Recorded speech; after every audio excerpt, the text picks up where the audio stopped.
تصفية الشعب الفلسطيني سيتم تصفية الشعب السوري والشعب اللبناني والشعب المصري والشعب الأردني، ثم يبدأ الاندفاع للاستيلاء على مكة وعلى المدينة، وسيتم طرد إخواننا من قصورهم المكيفة، وسيتركون سياراتهم الأمريكية الفخمة وسيركبون الحمير والجمال فرارا من قطار الموت. سيدخلون الصحراء، سيدخلون الربع الخالي، سيشربون ماء البحر الذين لا يستطيعون أن يسبحوا إلى شاطئ أمان، ولن يكون هناك شاطئ أمان.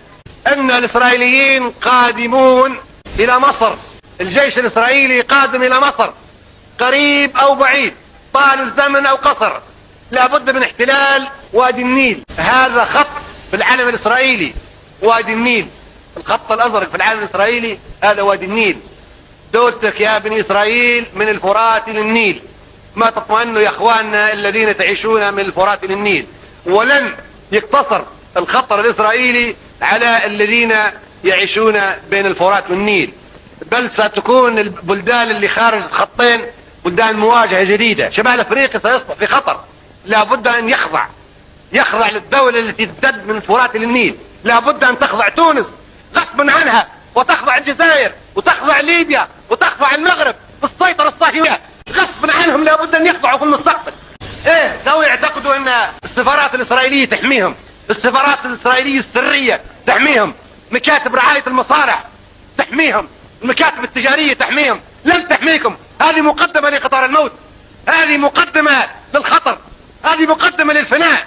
كل دولة عربية تمد يدها من تحت الطاولة، كل حكومة عربية تمد يدها من تحت الطاولة للعدو، وتقيم سفارة تسميها مكتب رعاية المصالح. وفي مصالح، أي مصلحة تربط بين واحد بيد سكين وواحد أرسل.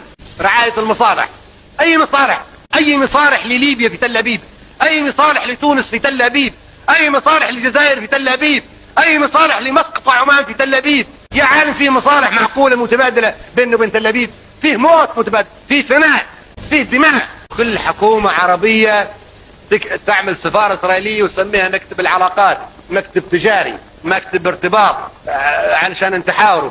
هم قالوا لكم طز في الحوار وطز في المبادرات السلمية، نحن نريد النزع عرب. هم قالوا ما في حياة لليهود مع وجود العرب، يا يموت العرب يا يموت اليهود.